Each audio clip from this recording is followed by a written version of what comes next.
और वो जन्माष्टमी का समय है, पैदल यात्रा करते थे। तो वहां से जन जा रहे थे, तो प्रयागराज जा रहे थे, तो रास्ते में वो महात्मा दोनों ऐसे थक गए थे चलते चलते। दूसरे दिन रात को जन्माष्टमी थी, 12 बजे उत्तराखंड में, उत्तर प्रदेश में रात को 12 बजे तक जन्माष्टमी का उत्सव हर मंदिर में मनाया जाता है। तो ते महात्मा कहने लगे अभी इथून तो 40 मैल है, कसं करायचं। चलते चलते चलते एक महात्मा थक गया तो बोले अब कहाँ ठहरेंगे। तो वहाँ एक वेश्या का घर था। तो दोनों ने निर्णय लिया कि रात को यहाँ रहेंगे, सवेरे उठ के भागेंगे। तो दूसरा कहने लगा नहीं नहीं नहीं नहीं, वेश्या के घर में नहीं रहेंगे, यहाँ रहेंगे हमारा मन खराब हो जाएगा, मन भ्रष्ट हो जाएगा, भक्ति में आनंद रहेगा। मैं तो चला। वो कहने लगा अभी मैं थक गया, अभी मैं नहीं चल सकता। तो एक महात्मा उस वेश्या के घर में रात को रहा और एक महात्मा चल पड़ा। अब वो महात्मा चलते चलते चलते चलते ठीक हो 11, साढ़े 11, 12 बजे तक प्रयागराज पहुंच गया। पहुंचने के बाद मंदिर में गया। मंदिर में जन्मोत्सव की तैयारियां हो रही थी और बड़ा आनंद, उसको भजन कीर्तन बहुत सुंदर चल रहा था। वहाँ आनंद ही आनंद हो रहा था। और वो एक महात्मा जो है वो उस वेश्या के यहाँ एक झोपड़ी में बेचारा लेट गया। अब वो लेटते लेटते वो महात्मा सोचता है कि अगर मैं इससे तो अच्छा इसके साथ चला जाता तो अभी मैं भी मंदिर में होता, मैं भी आनंद लेता। अब देखो भगवान का कैसा श्रृंगार करा होगा, कितने लोग नाचते होंगे, कितने भजन गाते होंगे, कितने मतलब आनंद आता होगा, उत्सव कितना आनंद आता होगा। जो मंदिर में हो था प्रयागराज में, तो कहने लगा ते वेडपटे ते वेश्या के घर ठाय रे हैं, एडपटे इथं आता आनंद तिथे काय आहे, ते वेश्या असे ते वेश्या असे। तो रात्रीभर चिंतन त्याचं करीत होता। तो तिकडच वेश्याच्या झोपडीमध्ये होता, लेकिन चिंतन तिकडं उत्सव करता था। तो ही शरीर अपना भले ही अपने घर में हो, लेकिन मन परमात्मा के चरणों में होना चाहिए, मन भगवान के मंदिर में होना चाहिए। इसलिए थोड़ा ध्यान रखें। इससे मन विषयों से जो प्रेम करता है, जिसको संसार अच्छा लगता है, वो संसार की भक्ति करता है। क्योंकि संसार अच्छा है, सरल है ना, इसलिए अच्छा लगता है। इसलिए मनुष्य संसार में फंसून जातो। सरल है। जमींदार आदमी हो और वो खेती का काम करता हो और उसका लड़का अगर 17, 18, 20 साल का झाला तो तुरंत शादी करून टाकतात। चला भाई, सरळ झाली शादी, सरळ सरळ झाली, पत्नी आली, झाली मुलं बाळ झाली, झाला परिवार झाला। सरळ है ना। ते सरळ में आदमी फंसून जातो, कठिनाई में नहीं। परमात्मा मिलने में ऐसा सरल है, लेकिन कठिन बहुत है, इतना सरल भी नहीं है। तो परमात्मा को प्राप्त करने के लिए सुख दुख का आदमी को सामना करना पड़ता है। हाँ, इसलिए मैं आपको कहना, धीरे धीरे संयम को बढ़ाओ, भगवान के तरफ चलो। सुख भोगने से पहले दुख भोगना पड़ता है मनुष्य को। कोई भी सुख आता है त्याच्या पहले दुख भोगावं लागते। सुख भोगने के बाद दुख सहना बहुत कठिन है। अगर पहले दुख भोगो बाद में सुख आए तो अच्छा है, लेकिन पहिले सुख भोगलं, सुख केलं, सुखी झाले, नंतर दुख आलं, मग काय कसं वागतं? और बहुत मुश्किल लगता है ना मनुष्य के जीवन। सुख भोगने से पहले और बाद में जो दुख आता है तो बड़ा कठिन होता है। इसलिए अभ्यास करो आनंद से और परमात्मा का नाम स्मरण करते कहो कि हे भगवान, आपने जहां मुझे भेजा है वो दुनिया में मुझे कामयाब होने का आप आशीर्वाद दे दो और आप मेरे संगति रहो। इसलिए नारद जी परमपिता परमात्मा का, नारद के हाथ में वीणा है और वीणा लगकर वो भगवान के नाम का स्मरण करते हैं। श्रीमन नारायण नारायण नारायण, श्रीमन भजमन नारायण नारायण नारायण, भजमन गाओ नारायण नारायण नारायण, गाओ श्रीमन नारायण नारायण नारायण, श्रीमन नारायण नारायण, हरि नारायण। नारायण नारायण हरि नारायण नारायण नारायण श्रीमन्नारायण नारायण नारायण श्रीमन्नारायण नारायण नारायण श्रीमन्नारायण नारायण नारायण सुखदेव जी महाराज सर्वश्रेष्ठ ज्ञानी थे। भागवत का प्रसंग है। सर्वश्रेष्ठ ज्ञानी, उनकी देव दृष्टि थी और हम लोगों की देह दृष्टि है। जो देह दृष्टि, देह यानी शरीर, हम एक दूसरे को देखते हैं, उनकी देव दृष्टि थी। देव दृष्टि का अर्थ होता है ब्रह्म दृष्टि।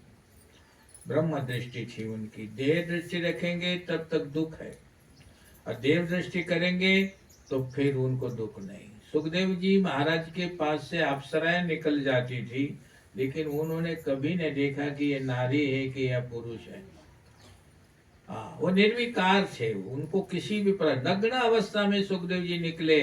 अप्सराएं स्नान कर रही थी तालाब में, और नौजवान अप्सराएं स्नान करती थी, और सुखदेव जी 12 वर्ष के नग्न अवस्था में जा रहे हैं। कोई वस्त्र नहीं बदन पर, शरीर पर, लेकिन किसी भी नग्न अवस्था में सारी अप्सराएं स्नान कर रही थी। किसने वस्त्र नहीं पहना, और सुखदेव जी 12 वर्ष के नग्न अवस्था में जा रहे हैं। उनको कोई जरूरत नहीं, उन्होंने देखा तक नहीं कहीं। लेकिन थोड़ी देर के बाद सुखदेव जी के पिता व्यास भगवान जब बूढ़े, तो वो जब व्यास भगवान वहां से निकले तो अप्सरा ने तुरंत कपड़े पहन लिए। तो व्यास भगवान ने उन अप्सराओं से पूछा, अरे अप्सराओं, मेरा नौजवान बच्चा यहाँ से नग्न अवस्था में गया, तब आपको अपने वस्त्र नहीं पहने, और मैं तो 80-90 वर्ष साल का बूढ़ा हूँ, और मेरे सामने अपने वस्त्र कैसे पहन लिए? तब अप्सराओं ने कहा, महाराज, स्त्री कौन है और पुरुष कौन है इसका ज्ञान आपको है, लेकिन जो आपके पुत्र सुखदेव जी करे वे निर्विकार है, उनको स्त्री कौन है और पुरुष कौन है इसका भी ज्ञान नहीं। ऐसा सुखदेव जी जहां जाते हैं। एक दिन सुखदेव जी महाराज जनक महाराज के यहाँ गए, जनक राजा के यहाँ। जनक महाराज राजे के यहाँ चले गए तो उन्होंने कहा, पिताजी व्यास जी ने कहा कि तुम्हारे गुरु कौन बनेंगे? तो उन्होंने कहा, पिताजी बताओ मेरे गुरु आप बनो। बोले नहीं, मैं आपको दीक्षा नहीं दे पाऊंगा, तुम जनक महाराज को अपना गुरु बनाओ, जाओ। सुखदेव जी विचार करने लगे, मैं बाल ब्रह्मचारी हूँ, जनक जी गृहस्थी है, प्रपंची है, वो गृहस्थी को मैं अपना गुरु कैसे बनाऊं? लेकिन पिताजी के कहने के अनुसार सुखदेव जी जनकपुर पहुंच गए। जनकपुर जाने के बाद और जनक महाराज ने सुखदेव जी को प्रणाम करा। सुखदेव जी ने भी मन से उनको प्रणाम किया। कैसे आना हुआ, क्या हुआ, सब समाचार मिला। तो जनक महाराज ने कहा, सुखदेव जी की परीक्षा करनी चाहिए। तो जनक महाराज राजा की एक पत्नी थी, उसका नाम क्या था? सुनैना। तो महाराज सुनैना जी ने भगवान जनक महाराज ने कहा कि देखो, इन दोनों साधुओं को मेरे पास ले आओ। 2 साधु कौन थे? एक सुखदेव जी, दूसरे नारद। अब इन दोनों की परीक्षा करो कि 1 नंबर का साधु कौन है, उच्च कोटि का साधु कौन है। अब सुनैना जी गृहस्थी औरत है, महिला है, वो इतने बाल ब्रह्म, नारद जी बाल ब्रह्मचारी जी, सुखदेव जी बाल ब्रह्मचारी जी, एक गृहस्थी नारी बाल ब्रह्मचारी साधुओं की परीक्षा कैसी करेगी? लेकिन परीक्षा लेने के लिए कहा। अंदर लेके गई महल में दोनों को भी। एक पलंग था चौपाड़ा, और उसमें एक तरफ सुखदेव जी को बिठाया, एक तरफ नारद जी को बिठाया, और दोनों को बिठाने के बाद दोनों के बीच में जाके सुनैना बैठ गई। अब जैसे ही सुनाई ना, नारद और सुखदेव जी के बीच में बैठी, नारद एकदम खड़े हो गए। अरे हम बाल ब्रह्मचारी है और नारी के साथ हम कैसे बैठेंगे, एकदम खड़े हो गए। और सुखदेव जी बैठे रहे। 5 मिनट में दोनों को उठाया, आया बाहर, आले बाहर। जनक महाराज के सामने खड़े हो गए दोनों भी। जनक महाराज के सामने खड़े होने के बाद सुनैना को पूछा जनक महाराज ने, देवी परीक्षा झाली? बोले झाली। बोले उत्तीर्ण कोण झाले? बोले सुखदेव जी उत्तीर्ण झाले। त्यांना माहितीच नहीं है कि ये नारी है कि पुरुष है, लेकिन नारद जी को पता लगा ये नारी है, इसलिए नारद जी 2 नंबर पे आए, 1 नंबर सुखदेव जी आए। जिसकी हृदय में जब ये भेद होता है, अज्ञानता रहती है, लेकिन जब ज्ञान होता है कि दुनिया में ना कोई नारी ना कोई पुरुष, केवल एक परमात्मा है और दूसरा कोई नहीं है। तो मैं आपको सौनादिक ऋषि के बारे में बता रहा था। सुखदेव जी महाराज भागवत पढ़ने क्यों बैठे? सौनक जी को सौनादिक आदि ऋषियों ने, 88,000 ऋषियों ने सूर्य से प्रश्न पूछा कि सूर्य जी इतने सुखदेव जी ज्ञानी थे, सब कुछ थे, ध्यानी थे, पण त्यांना भागवत वाचायची काय जरूरत आहे? त्यांना तर काही पैसे नाही कमवायचे होते, काही नाही, कशासाठी भागवत वाचित होते? याच्या बारे आम्ही ऐकायला सांगतो, बड़ा हमारी इच्छा है। सुखदेव जी महाराज भागवत का ध्यान करे, पर परीक्षित राजा के घर कथा करने क्यों गए? देखो, कथा में अगर देखा जाए तो ये प्रश्न सौनादिक ऋषियों का थोड़ा गलत था, क्योंकि वो परीक्षित राजा के घर गेलेच नाही कथा करायला। कुठे गेले? राजा सुखदेव जी परीक्षित को, परीक्षित को सुखदेव जी ने कथा कुठं सांगितली? राजा परीक्षित के घर सांगितली का? त्याच्या राजमाईला सांगितली का? तू कुठं सांगितली? गंगाच्या किनारे।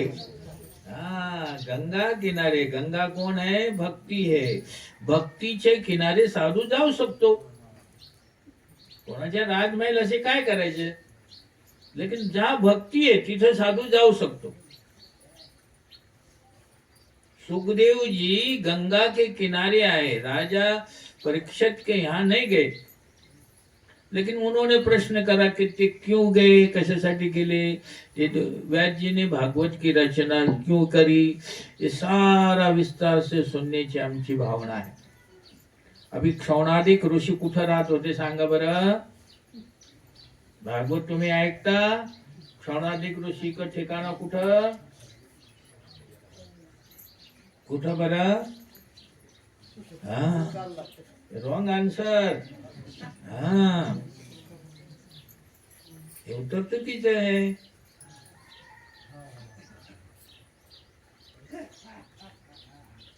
लखनऊ पासून 50 किलोमीटर और अयोध्या पासून 70 किलोमीटर नैमिषारण्य,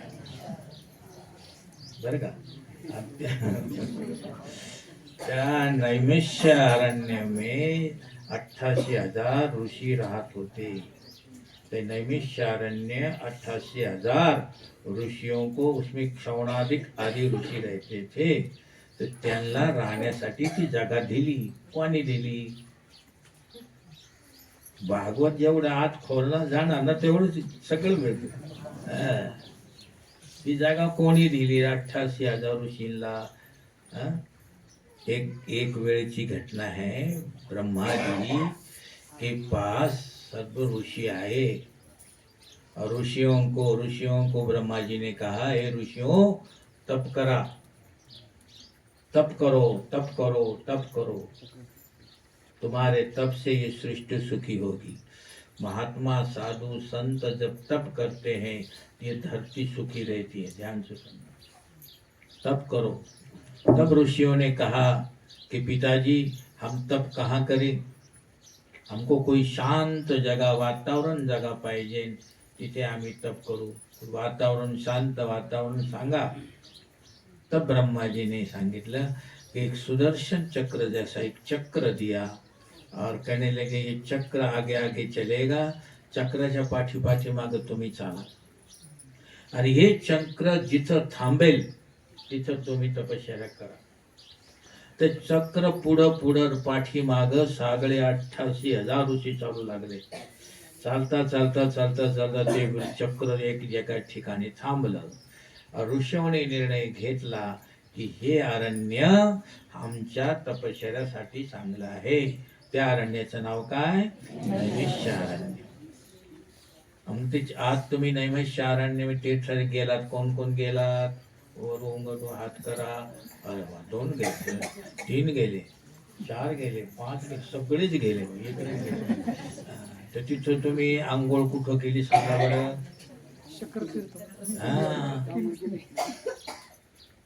अंघोळ गोमती नदीमध्ये केली. चक्रतीर्थाचं चरणामृत घेतलं आहे का नाही? चक्रतीर्थ है तिथं. त्या चक्रतीर्थ में 88,000 ऋषि वहां रहते थे. उन 88,000 ऋषियों ने और ये प्रश्न सूत जी को करा. ये सूत जी कौन होते? व्यास भगवान के शिष्य थे. और ये सूत जी ने जब राजा परीक्षित को सुखदेव जी ने कथा सुनाई तो ये सूत जी ने तिथं बसून सगळी कथा ऐकली. ती कथा ऐकल्यानंतर सूतजीने ती कथा क्षणाधिक 88 ऋषियों को सांगितली. म्हणून त्या सूतजीला ते प्रश्न करने लगे. सूतजी अब कथा का प्रारंभ कर रहे हैं कि जिन भक्तों ने बद्रीनाथ की यात्रा करी है, मुझे मालूम है बद्रीनाथ के रास्ते में अनेक प्रयाग आते. आता तुम्ही सांगा बरं पाटील, पहिला प्रयाग कुठून येतो बद्रीनाथच्या रस्त्यात? तर पाटील साहेब गेलेच नाही तर सांगतील का? हे भी एक बात है. नाही ना? नाही. Wrong answer. गेलेच नाही तुम्ही. पायी गेले तुम्ही, बसमध्ये गेले, गाडीमध्ये गेले. मग गाडीची मोठी माणसं असतात. पायी झाल्यानंतर सगळं पता लागतं. मी 40 वर्ष 40 बार बद्रीनाथ केला. पायी बी केला, गाडीमध्ये केला. पहिले येतो देवप्रयाग, नंतर येतो रुद्रप्रयाग, नंतर येतं कर्णप्रयाग, नंतर येतं नंदप्रयाग और नंतर येतं है विष्णु प्रयाग. और उसके बाद जहाँ ये भागवत की रचना सुखदेव जी ने करी तिथे है वसुदेव प्रयाग. जहाँ ही भागवत की रचना करी, भागवत का लिखन जो करा गणपति ने लिखन केलं. और व्यास जी ने बताया ती गुफा है माना गांव बद्रीनाथ से वर 5 किलोमीटर पे त्या गुफा मध्ये है. तो मैं आपको ये बताना चाहता था कि जहाँ पर रास्ते में पहले देवप्रयाग आता है. देवप्रयाग में इधर से अलकनंदा संगम, अलकनंदा, मंदाकिनी, धौलगंगा, कंचनगंगा, गौरीगंगा और गरुड़ गंगा, ये सारी गंगा इधर से आती है. और इधर से केवल एक गंगा आती है. तो गंगा का और इन गंगाओं का संगम देवप्रयाग मध्ये होतो. तो ज्या 2 नदींचा संगम असतो त्याला प्रयाग म्हणतात. तो त्या प्रयागमध्ये तिथं रघुनाथ जी का मंदिर है. अकेले रघुनाथ है, ना सीता है, ना हनुमान है, ना लक्ष्मण है. अकेले रघुनाथ जी का मंदिर देवप्रयाग में है. त्या देवप्रयाग मध्ये रघुनाथ जी का प्रणाम करके फिर मनुष्य बद्रीनाथ की यात्रा का प्रारंभ करतो. मग जे प्रारंभ करतो त्या वेळेला त्याला कधी भी रस्त्यामध्ये कोणी विघ्न येत नाही. हमारे साथ रघुनाथ तो फिर चिंता किस बात की. प्रयागराज इसलिए पायी अब ती तुमच्या वयामध्ये तुम्ही पायी करायला पाहिजे बद्रीनाथ. तुम्हाला काय ती बस मिळतात झोपायला आणि उठायला, त्याच्यामध्ये खायला आणि प्यायला आणि सगळी व्यवस्था होती. त्याला कोण सांगतं कुठं प्रयाग कुठला येतो आणि कुठलं प्रयाग काय सांगतं तुम्हाला कोणी? नहीं, प्रत्यक्ष प्रमाण. मैं आपको ये बताना चाहता था बद्रीनाथ के आगे फिर 5 दूरी पर केशव प्रयाग आता है. वसुदेव प्रयाग नहीं, केशव प्रयाग. तो केशव प्रयाग का तीर्थ है. वहां अलकनंदा नदी सरस्वती का मधुर संगम है. और प्रति संगम दुर्लभ बड़े बड़े पर्वतों को तोड़कर अलकनंदा वेग से दौड़ती आती है वहां पर. और इसकी प्रतिकूल दिशा में सरस्वती गंगा बड़ी वेग से बहती है और दोनों नदियां आमने सामने टकराती है, तो वहां पर ये केशव प्रयाग बन गया। और केशव प्रयाग में लोग भजन गाते हैं, वहां बैठकर ठंडी लगती है और भजन गाते हैं। हरि सुंदर श्याम मुकुंदा हरि नारायण हरि ओम, हरि सुंदर नंद मुकुंदा हरि केशव हरि गोविंदा हरि नारायण हरि ओम, हरि केशव हरि गोविंदा हरि नारायण हरि ओम, हरि सुंदर नंद मुकुंदा हरि नारायण हरि ओम, हरि सुंदर नंद मुकुंदा हरि नारायण हरि ओम, हरि सुंदर नंद मुकुंदा हरि नारायण हरि ओम। केशव प्रयाग में लोग कीर्तन करते, भजन करते, संप्रयास करते। हाँ, वहाँ एक आश्रम व्यास जी का अलौकिक आश्रम है। उस आश्रम में व्यास जी ने ये भागवत की रचना करी। तो अगर तुम्हाला कोणी प्रश्न केला भागवत का जन्म कुठं झाला, तो तुम्ही सांगायचं भागवत का जन्म बद्रीनाथ पासून ऊपर 5 किलोमीटर पे माना गांव है और केशव प्रयाग के पास आस भागवत व्यास आश्रम में भागवत का जन्म झाला। अगर आप तुम्हाला कोणी प्रश्न केला की श्रीमन्नारायण नारायण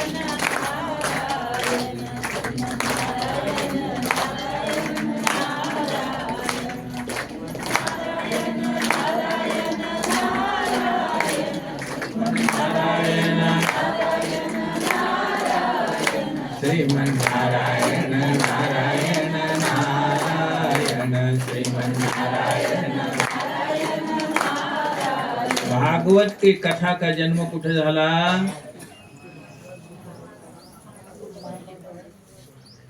सगळी एक सांगितलं काम होतं। पहिले इकडे पुरुष मंडळी भागवती कथाचा जन्म कुठे झाला सांगायचं।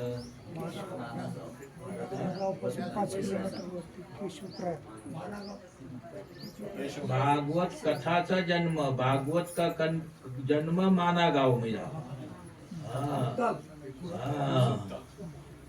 सुकताल में भागवत कथा का जन्म हुआ। अब देखिए द्वापरिक का समय समाप्ति पे है और कलयुग का प्रारंभ हो रहा है। व्यास नारायण गंगा तट पर विराजमान है, यानी कहते भागवत की कथा कलयुग में ही शुरू हुई है। अब उसको त्रेता युग में मत ले जाओ, द्वापर युग समाप्त हो रहा है और कलयुग के प्रारंभ में व्यास जी गंगा जी के किनारे बैठे हैं और वहां इसका प्रारंभ हो रहा है। व्यास नारायण तो संध्यादिक नित्य कर्म करके एक दिन व्यास भगवान गंगा किनारे बैठे। तो महाराज उदयचल में सूर्यडन के दर्शन हुए, उसी समय व्यास जी को कलयुग के दर्शन हुए। जैसे सूर्य उदय होने लगा उसी समय सूर्य के दर्शन और कलयुग के दर्शन व्यास भगवान को हो गए। अब जैसे व्यास दर्शन हुए तो आजकल जो दिख रहा है वो व्यास जी को 5000 वर्ष पहले दिख रहा था। जो आजकल कलयुग जो आम्हाला दिसतो तो कलयुग व्यास भगवानाला आज से 5000 वर्ष पहले त्यांनी पाहिला। व्यास जी जैसे जैसे जो कलयुग का दर्शन उन्होंने देखा क्या कि कलयुग में विलासी लोग, जो पैसे में पागल हो गए लोग, आपल्या कुल यानी कुळंबा, ऐसे ना, कुल यानी काय,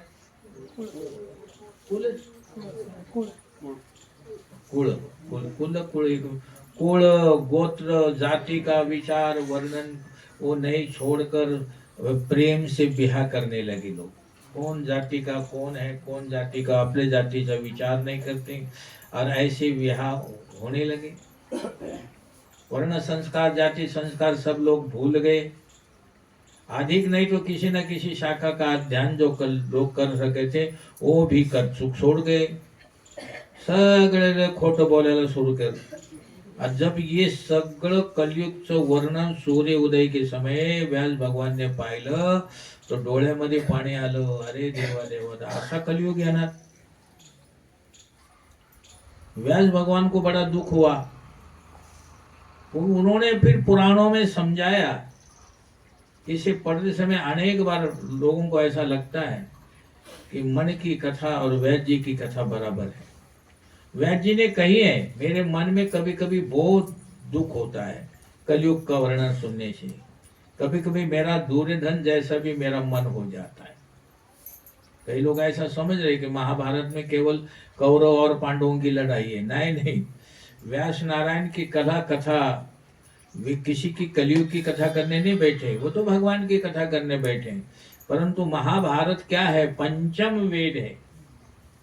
महाभारत कोई बुरा ग्रंथ नहीं है, वो पंचम वेद है या पांचवा वेद है। वो व्यास जी ने महाभारत के उपनिषद सारा अर्थ भर दिया उसमें, अनेक दृष्टांत दिए।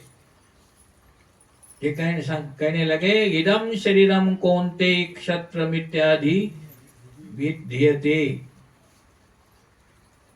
यानी कि ये शरीर रूपी कुरुक्षेत्र में कौरव और पांडव दोनों लड़ रहे हैं। हमारा शरीर क्या है? कुरुक्षेत्र, रण कुरुक्षेत्र है। और इसमें कौरव और पांडवों का युद्ध, उनका युद्ध अनादिकाल से चल रहा है। आज नहीं, अनादिकाल से। रात में आप 9:30-10 बजे सो जाइए और 10 बजे के बाद कभी कभी जागिए नहीं, और सुबह 4 बजे के बाद सोइए नहीं। कभी 4 बजे के बाद सोना नहीं चाहिए, 10 बजे के पहले सो जाना चाहिए। कई लोग रात के राजा होते हैं, रात को 12-12, 1-1 बजे तक जागते रहते हैं। त्यांना जागण्यासाठी आता टीव्ही आला, मग काय तेच आपलं घर आपला टीव्ही, आणि काय दरवाजा बंद करून पाहायचं, चाहे किती जवळ पहा, गप्पे लड़ाते रहते हैं। नींद नींद नहीं आती।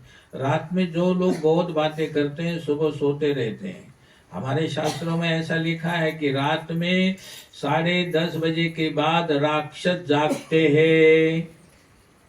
रचित पायाचं गाव मध्ये कोण कोण राक्षस है? 10:30 बजे के बाद राक्षस जागते हैं, और ये राक्षस सुबह 4 बजे के बाद सोए दिखाई पड़ते हैं। तो घरामध्ये पाहायचं कोण कोण राक्षस है?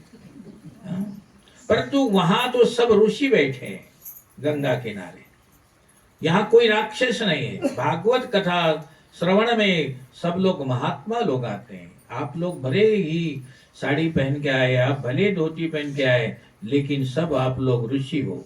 भागवत की कथा का अधिकार उन्हीं को है जिनको भागवत अच्छे लगते हैं। राम कथा के ते अधिकारी जिन सत्संगत सदा प्यारी। जिनको सत्संग प्रिय लगता है वो साधु है, वो संत पुरुष की विचारधारा है। यहाँ कोई राक्षस नहीं है। सब अपने जो ब्रह्म मुहूर्त में निद्रा पुण्य का विनाश कर देते हैं। जो सवेरे उदय होने के बाद सूर्य देवता वर आल्यानंतर नंतर फिर भी झोपून राहतो, त्याच्या पुण्याचा नाश होतो। किसी के स्वभाव की परीक्षा करनी हो तो सुबह कितने बजे उठता है त्याला विचारा, त्याच्यावरून त्याच्या स्वभावाची परीक्षा होती। और क्या करता है वो जानना चाहिए। जिसे भक्ति का रंग लगा हो वो सुबह 4 बजे के बाद कभी बिस्तर पे सोता नहीं। हाँ, जाग कर वो मनुष्य को देखने से रजोगुण बढ़ता है। सवेरे उठने के बाद एक दूसरे के शरीर को देखने से शरीर में रजोगुण बढ़ता है, पर मनुष्य को देखने से पहले जो भक्ति करते हैं उनको आनंद आता है।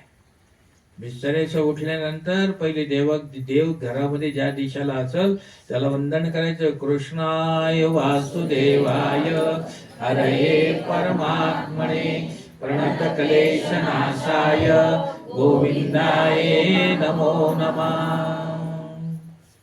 मनुष्य को इसलिए 9:30 बजे सो जाने वाले को भगवान 4 बजे जगा देते हैं। उठा, कहीं ना कहीं कारण बना देते, जगा देते हैं।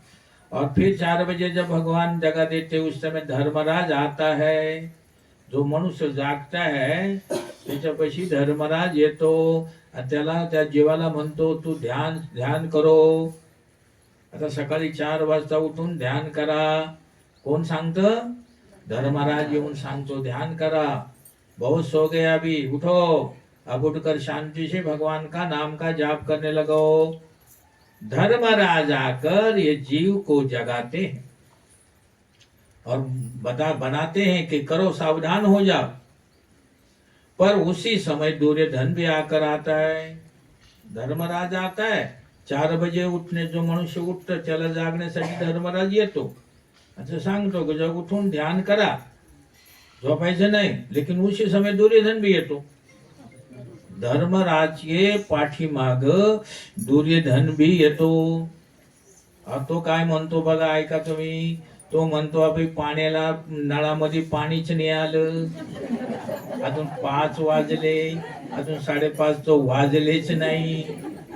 अभी इसने जो लवकर उठून करायचं काय आहे? बाहेर फार थंडी आहे. हे कोण सांगतं?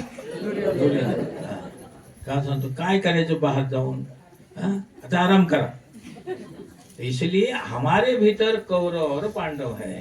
पांडवों में धर्मराज है और कौरव में दुर्योधन है. आमच्या आतमध्ये बसलेले आहे.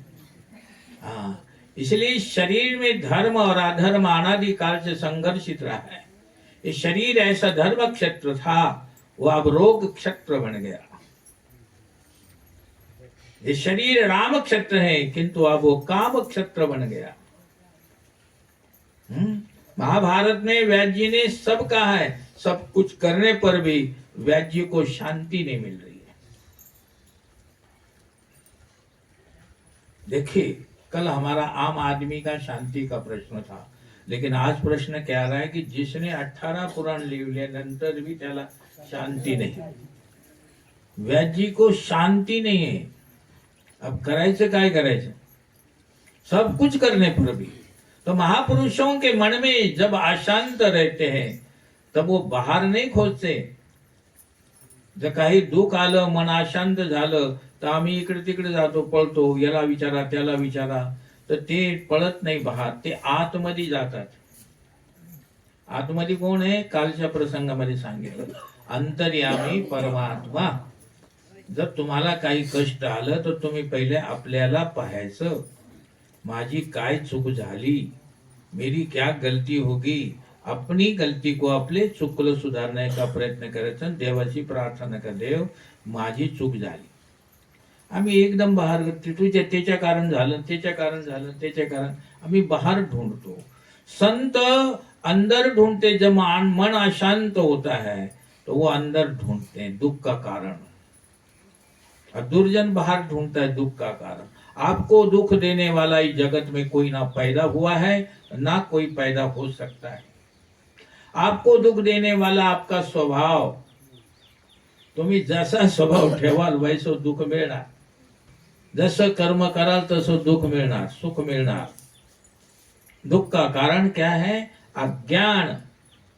जब ज्ञान होता है तो दुख पळून जातं, और जब अज्ञान आता है तो दुख जवळ येतं. समझ में बहुत सुख और ज्ञान दोनों अलग अलग है.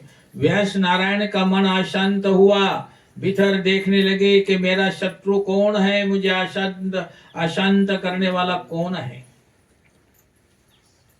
तो व्यास नारायण जब सोचने विचार करने लगे, बाहर तो कोई नहीं, भूल मेरे से हुई है, मेरे हाथ से कोई पाप हुआ होगा, आज मेरा मन अशांत क्यों है. मैंने माता पिता की सेवा की है, मेरी जीवन भर मैंने परमात्मा का संकल्प करा है और भगवान की सेवा करी है, परंतु फिर भी मला असं का.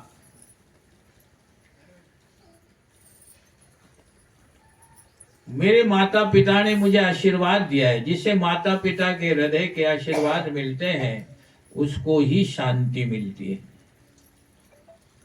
जिसे माता पिता के आशीर्वाद नहीं मिलते, कोई कितना पढ़ा लिखा हो, अधिकारी हो, धनवान हो, कोई भी उसको शांति नहीं मिल सकती.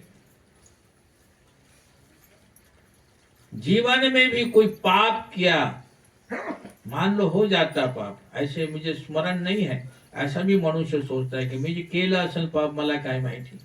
लेकिन ते पापाचं फळ पुढे येतं. पुण्य केलं असेल तर पुण्याचं फळ पुढे येतं. फिर भी आज मेरा मन अशांत क्यों है? मेरी कोई भूल अवश्य है, मेरी भूल मुझे दिखाई नहीं पड़ती। कई बार मनुष्य चूक करतो, गलती करता है, उसकी गलती उसकी चूक त्याच्या समज में येत नाही, स्वतःच्या समज में नाही येत। आता करायचं काय मग? आता मेरे घर में कोई संत का आगमन हो, व्यास भगवान कह रहे हैं कि मेरी चूक बताने के लिए, हमारी गलती हमारी भूल बताने के लिए हमारे जीवन में कोई संत पाहिजे। व्यास भगवान भगवान से प्रार्थना करते हैं कि मेरे घर में कोई संत आ जाए, उनका आगमन हो तो मेरे दोषों के दर्शन करा सकते हैं। मेरे अंदर क्या दोष है त्याचे दर्शन ते संत मला करवातील, म्हणून कोई ऐसा संतांची प्रार्थना केली, प्रार्थना करायला लागले। कोई ऐसा संत मिले, मिले कोई ऐसा संत फकीर, मिले कोई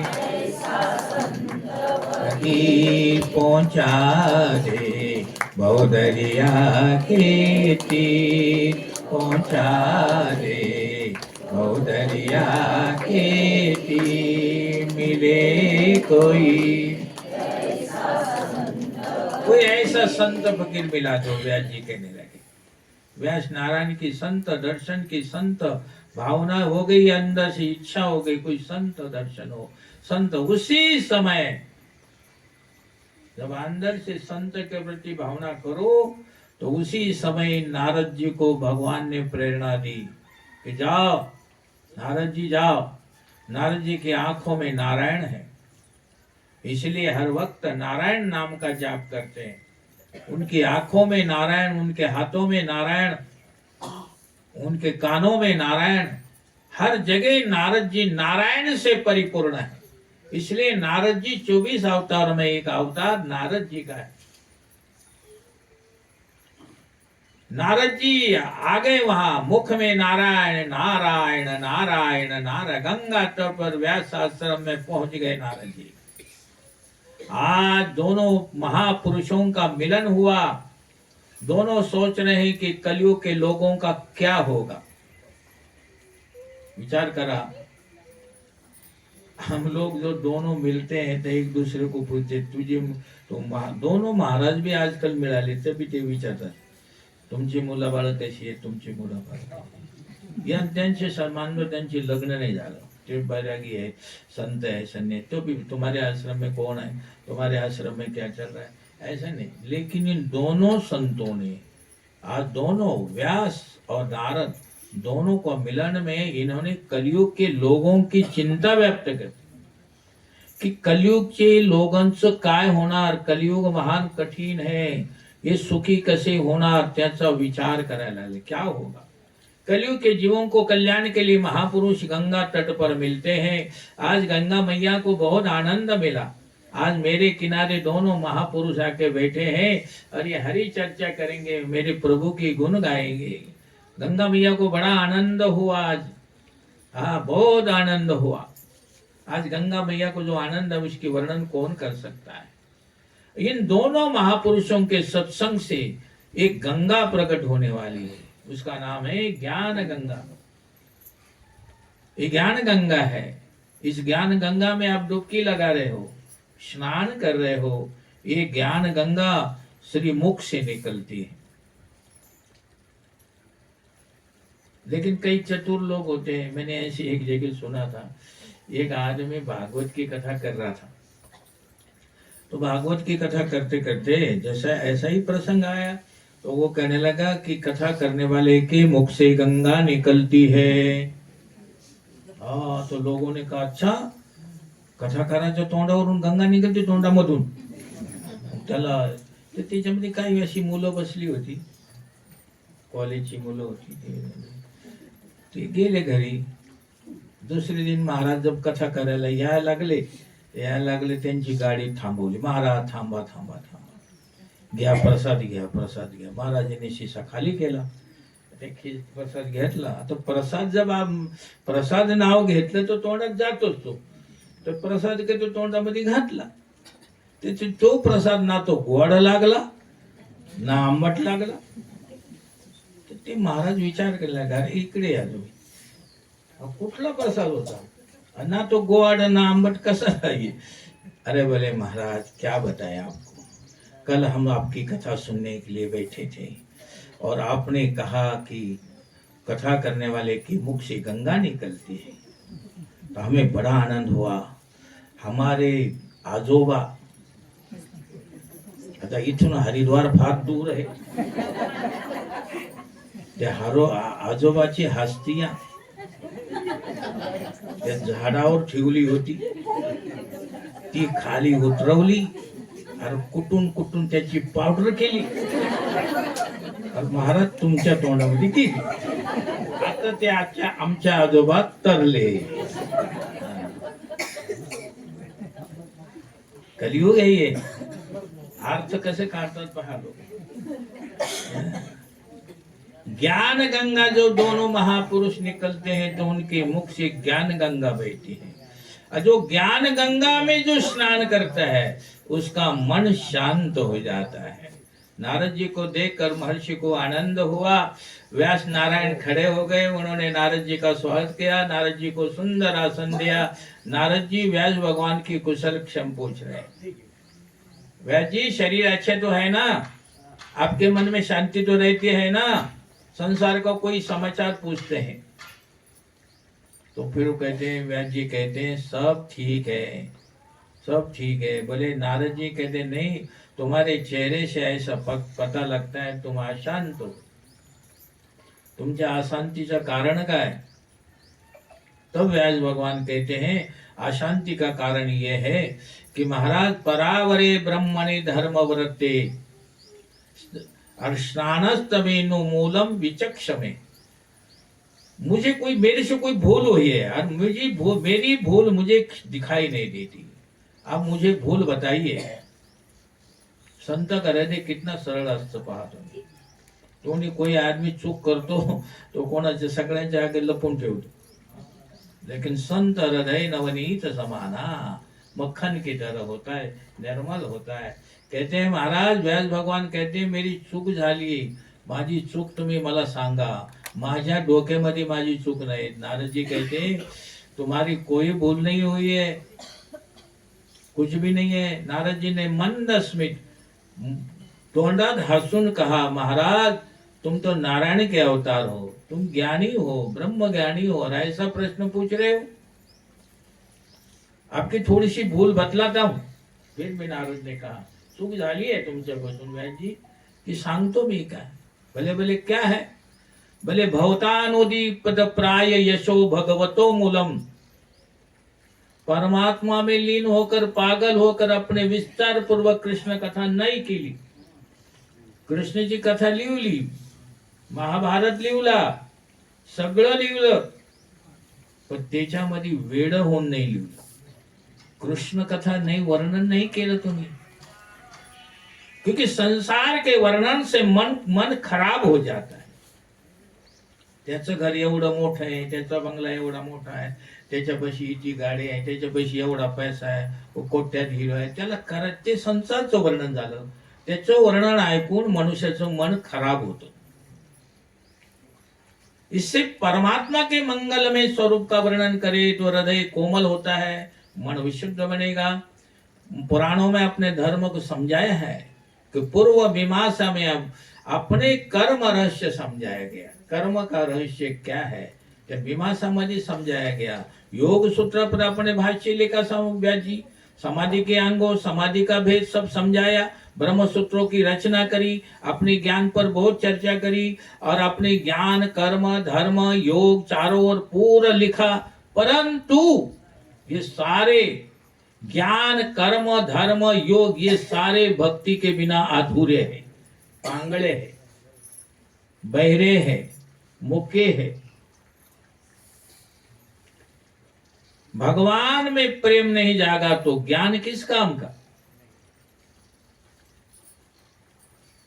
कितने लोगों में ज्ञान होता है, फिर कोई झूठी निंदा करता है तो उसका दुख दुखने लगता है। भगवान कर्म योग ज्ञान श्री कृष्ण प्रेम से ही सफल होता है। तुम्हारे कर्म, तुम्हारा योग, तुम्हारा ज्ञान, तुम्हारा धर्म कृष्ण में जब तुम्ही येडे होणार तब ते सफल होतात, नाही ते सफल होत नाही. किती भी प्रयत्न करते राहो, त्याचा काही फायदा नहीं है. परमात्मा के लिए जिसके आंखों में आंसू नहीं आते उसका ज्ञान किस काम का. परमात्मा के स्मरण में जिसका हृदय नहीं भीगता वो हृदय किस काम का, वो स्मरण किस काम का. भगवान को याद करने के बाद जिन आंखों में आंसू नहीं आते वो आंखें किस काम की. अरे भगवान का नाम तुम्हारे सामने किसी लिया तो तुम्हारी आंखों से पानी आना चाहिए. तो वो पूछेगा तुम्ही का रडायला लागले. मी तर कृष्णाची तुम्हाला सांगतो तुम्ही का रडा. अरे बोले त्याच कृष्णाने हे मनुष्य शरीर दिलेले आहे. त्याच कृष्णाने, त्याची जे माझ्यावर एवढी बड़ी कृपा है, उस कृष्ण ने मला दिलं सगळं. तर आपले जिसने हमको दिया, मेरे ऊपर उपकार कर दिए उस परमात्मा ने, उस परमात्मा को याद करके अगर आंखों में आंसू ना आ जाए तो वो मनुष्य जीवन धन्य नहीं है, भ्रष्ट जीवन है. मनुष्य जन्मामध्ये काही भी हो, कुछ भी हो, जिसने जन्म दिया उसको प्रातः काल दूसरा दिन प्रारंभ होने से पहले तो उसको प्रार्थना करो कि कृष्णाय वासुदेवाय हरे परमात्मने प्रणत क्लेशनाशाय गोविंदाय. वो भगवान को याद करो. परमात्मा को याद करने के बाद और उसको याद करने से भगवान आपकी बड़ी कृपा है. ये जीव जगत से बहुत प्रेम करता है लेकिन भगवान के माया में ढक जाता है. माया एक घोंगड़ी है, माया एक कंबल है, माया एक पर्दा है, माया एक जाल है. वो जाल में, वो पर्दे में, वो घोंगड़ी में जब आदमी दबक जाता है तो उसको भगवान दिखाई नहीं देता. नारद जी कहते हैं महाराज भयंकर कलयुग आ रहा है और यह कलयुग मध्ये ज्ञान की जरूरत नहीं आता जास्त. तो बोले कैसा जी. बोले तुलसीदास को पूछो. कलयुग केवल नाम आधारा, कलयुग सुमीर सुमीर नर उतरहि पारा, सुमीर सुमीर. कलयुग मध्ये तत्वज्ञान वेदांत नहीं चलेगा. कलयुग मध्ये योग भी कम होगा. कलयुग में लोग ज्ञानी भी कम होंगे. कलयुग में भक्त व्हायला पाहिजे, भगवान के नाम का स्मरण करायला पाहिजे. कलयुग के लोग भोगी मनुष्य के लिए योग सूत्र किसी काम का नहीं है. अपने प्रवृत्ति धर्म दिखाया, निवृत्त धर्म दिखाया, कलयुग के मनुष्य के लिए उपयोगी नहीं है ये. वह जी कहने लगे मग आता काय करू. बोले काय करायचं महाराज, सब चर्चा निरर्थक है. आप कोई मध्यम मार्ग बताओ, कोई बीच मध्ये कोई ऐसा रास्ता दाखवा. कर्म करे पर कर्म श्री कृष्ण प्रेम रहित है, उसका कोई मूल्य नहीं है. कर्म को प्रेम का साथ चाहिए. कर्म में अभी बोला कि क्रियात्मक भक्ती नहीं करायची, भावात्मक भक्ती मिळायला पाहिजे. भावात्मक अर्थ प्रेम. तो क्रियात्मक भक्ती करते समय भावात्मक प्रेम ठेवा तर ती त्याला मध्ये मिसळ होईल, नाही तर ते मुश्किल होणार. फार फार मुश्किल. सब लोगों को लाभ हो ऐसी कुछ कथा करो. बोले क्या कथा करूं. बहुत ज्ञान की जरूरत नहीं है, शास्त्र की भी जरूरत नहीं है जास्त. आता केवल नाम जपने की जरूरत है. नाम जपो. कथा ऐसी करो कि सुनने वाले को भगवान श्री कृष्ण प्रिय लगने लगे. सुनने वाले को ऐसा लगे. ऐसी कथा करिए कि सब लोग को लाभ हो. महाराज इस कलयुग में बहुत ज्ञान की जरूरत नहीं है. आप एक काम करो, लोगों का स्वभाव कैसा सुधरे त्याचा उपाय करा. उनका पाप कैसे जल जाएंगे उसका उपाय करो. जो परमात्मा से प्रेम करता है उसका पाप नष्ट हो जाता है. संसार से प्रेम करने वाले का पाप कभी नष्ट नहीं होता. ये जीव चाहे भगवान से करे चाहे संसार से करे, प्रेम करे बिना तो कोई भी रहता नहीं है। तो क्यों ना फिर परमात्मा से करना चाहिए। इसे कल्याण के लिए आपका अवतार हुआ वैद्य जी, और आप एक काम करो, यह अवतार को सिद्ध करने के लिए भगवान श्री कृष्ण की कथा करो। श्री कृष्ण प्रेम कैसा स्वरूप है, श्री कृष्ण की संपूर्ण लीला प्रेम से करो। श्री कृष्ण लीला का प्रारंभ होता है पुतना चरित्र से। पुतना एक राक्षसी है, वो बन ठन के श्रृंगार करके कृष्ण के पास आती है, बाल कृष्ण के पास आती है। कृष्ण को बालक को ब्रज में लाला कहते हैं और बेटी को लाली कहते हैं। वो लाला के पास आई, लाला यानी कृष्ण, कृष्ण के पास बन ठन के आई। और पुतना का अर्थ क्या होता है? पुतना का अर्थ होता है ना, अर्थात नहीं, जिसको पुत्र नहीं है उसका नाम पुतना। वो पुतना से लाला से कहा, पुतना ने आकर, हे बेटा कृष्ण, मेरा कोई पुत्र नहीं है इसलिए मैं दुखी हूं। भगवान ने मनोमन कहा तो दुखी है तो मैं क्या करूं, लेकिन फिर भी कोई बात नहीं है, मेरे पास आगे कृष्ण प्रेम से भरे हैं, उदार हैं। बाल कृष्ण कहने लगे, आज मैं तुम्हारा पुत्र, तुम मेरी माता बन जाओ, इतना फिर तो खुश हो जाओ। बाल कृष्ण घुटने के बल चलते हुए पुतना के गोद में जाके बैठ गए। रांगते रांगते बाल कृष्ण पुतना के गोद में जाके बैठ गए। अब पुतना का हृदय जैसे ही कृष्ण गोद में आया, एक क्षण के लिए तो वो एकदम आह्लादित होती, जैसे माँ अपने बच्चों को गोद में लेके बाद खुश होती है, ऐसी पुतना खुश हो गई। लेकिन बाद में उसको याद आया, बोली कि बेटा तू मुझे मामा कहता है पर मैं तो दुष्ट हूं। कृष्ण से बोलती है मनोमन, ये मन से बातें हो रही है। कृष्ण से कहती है तू मुझे मामा तो पुकारता है, लेकिन मैं तो दुष्ट हूं, तू मुझे पहचानता नहीं, मैं कौन हूं? कृष्ण कहते हैं मैं सब कुछ जानता हूं, सब कुछ जानता है। तू अपने स्तन में विष लगा कर आई है, विष लेके आई है और मुझे पिलाने के लिए आई हूँ। वो कहने का कोई बात नहीं। लाला ने कहा मैंने तुझे एक बार माँ कहा है, अब तू मुझे चाहे विष पिला दे चाहे दूध पिला दे, मैं पीऊंगा। कृष्ण ने कहा जब मैंने माँ बोल ही दिया है तो फिर क्या है, मैं पी लूंगा। पुतना ने विष दे दिया भगवान कृष्ण के मुख में, घे पी ले। भगवान ने सोचा कि कुछ भी हो, पुतना ने माँ का काम किया है, मुझे दूध पिला रही है, कोई बात नहीं। तो भगवान ने दूध पीते पीते पुतना के स्तन चूस लिए, जितना विष था वो तो निकाल लिया और दूध भी पिया, और दूध पीते पीते उस स्तन में से पुतना के प्राण भी कृष्ण पी गए। यानी कि क्या करा देवा ने जी विष देने वाली पुतना को भी देवा ने सदगति दे दी। जो सदगति ऋषि मुनियों को प्राप्त होती है हरि नाम लेते लेते, वो सदगति विष देने वाले को भी कृष्ण देता है। ऐसी भगवान की ये लीला है। इतना सुंदर काम किया। जो दूध पिला रही है वो यशोदा को दुख दिया, वो यशोदा दूध पिला रही है, दही खिला रही है, माखन खिला रही है, और उसको तड़पा दे, उसको दुख दिया है, उसको छोड़कर वृंदावन चला गया, उसको छोड़कर द्वारका चला गया, और बीज देने वाले को तुरंत सदगति दे दी। भगवान की लीला बड़ी विचित्र है, कैसा प्रेम करता है कृष्ण। श्री कृष्ण लीला का प्रारंभ पुत्र चरित्र से होता है। श्री कृष्ण लीला की समाप्ति बाण के आघात से होती है। जहाँ कृष्ण समाप्त होती है वो बाण के आघात से होती है। बाण का आघात कुठं झाला? भाल तीर्थ में। भाल तीर्थ कुठं है? सोमनाथ से 4 किलोमीटर में पाटन है, सोमनाथ पाटन।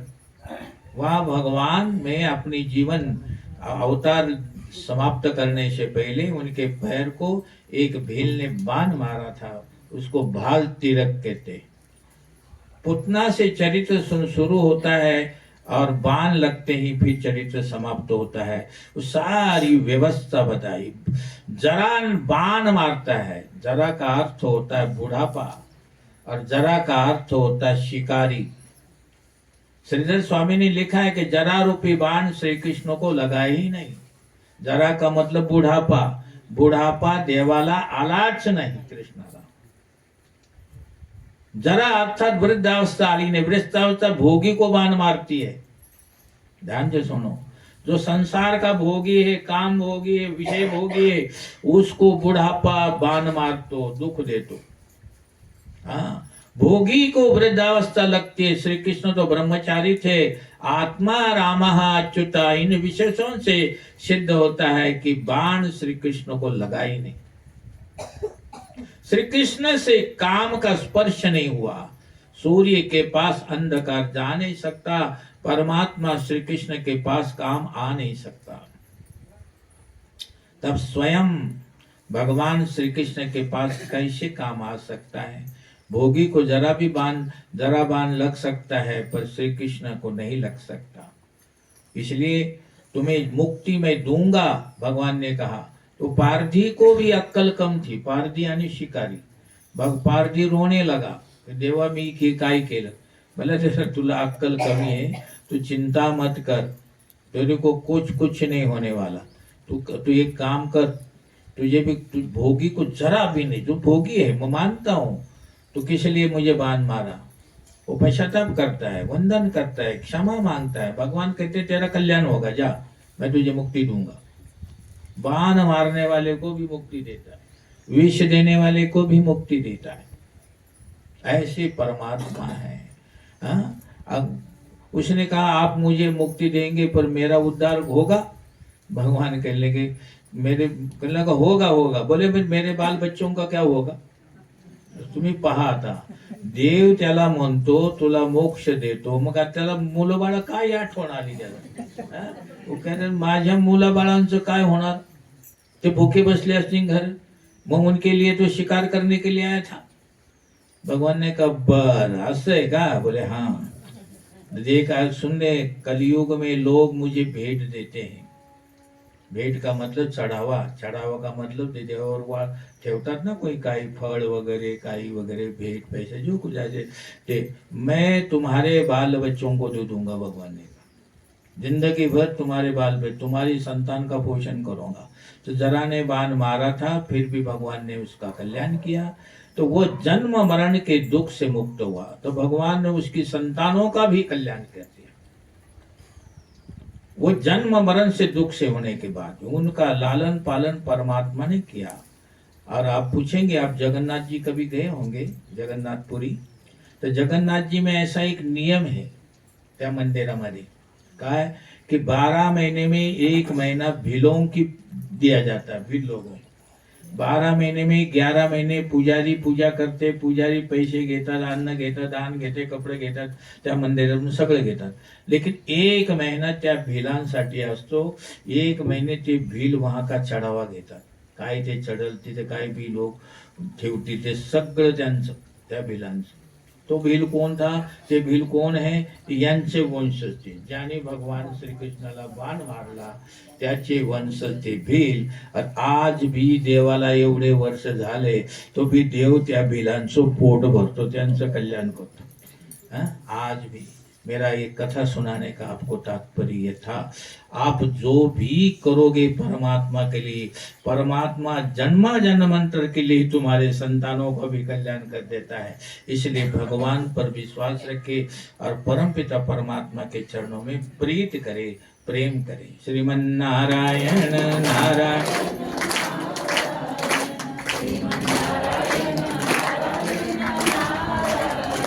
भजमन नारायण नारायण नारायण भजमन हरि नारायण नारायण नारायण हरि श्रीमन नारायण नारायण नारायण श्रीमन भजमन नारायण नारायण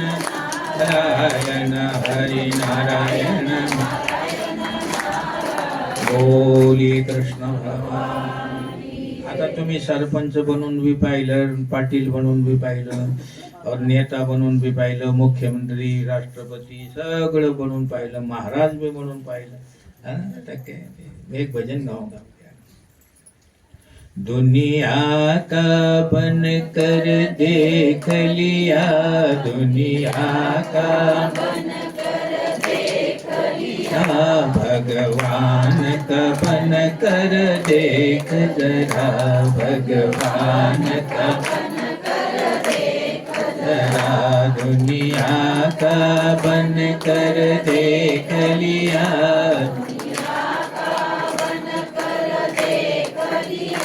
भगवान का बन कर देख जरा, भगवान का बन कर देख जरा. प्रभु भक्ति में कितनी खुशियाँ हैं, प्रभु भक्ति में कितनी खुशियाँ हैं, इस राह पे चल कर देख जरा, इस राह पे चल कर देख जरा, दुनिया का बन कर देख लिया, दुनिया का बन कर देख लिया, भगवान का बन कर देख जरा, भगवान का बन कर देख जरा.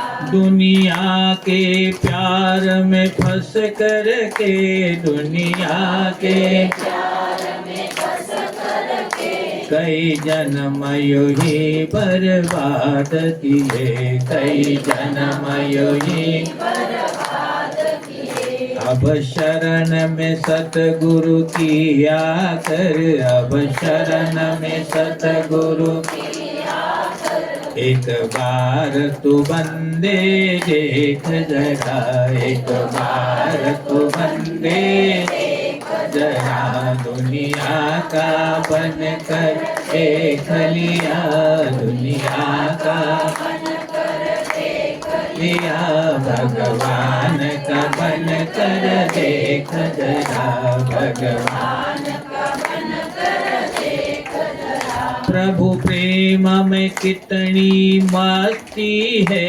ये पूछो प्रेम दीवानों से, प्रभु प्रेम में कितनी मस्ती है, ये पूछो प्रेम दीवानों.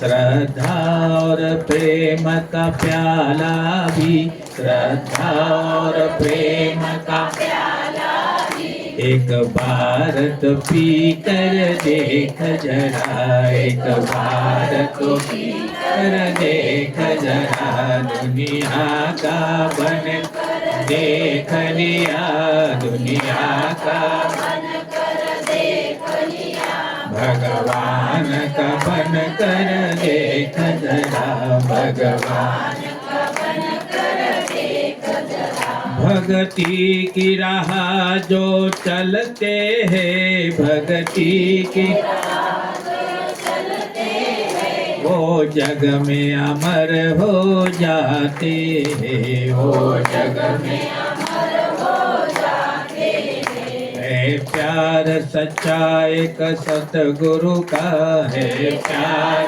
सच्चा एक सतगुरु का, मोह नींद से जग कर देख जरा, मोह नींद से जग कर देख जरा, भगवान का बन कर देख लिया, भगवान का बन कर देख लिया, दुनिया का बन कर देख लिया, दुनिया का बन कर देख लिया, भगवान का बन कर देख जरा, भगवान का बन कर देख लिया, भगवान का बन कर देख जरा. बोले कृष्ण भगवान.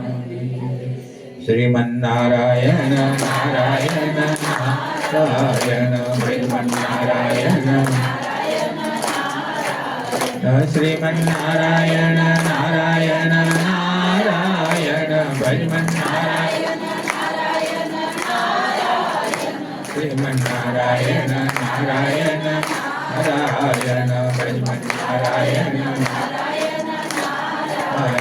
हरि नारायण नारायण नारायण हरि नारायण नारायण श्रीमन्नारायण नारायण नारायण श्रीमन्नारायण नारायण सूर्य नारायण नारायण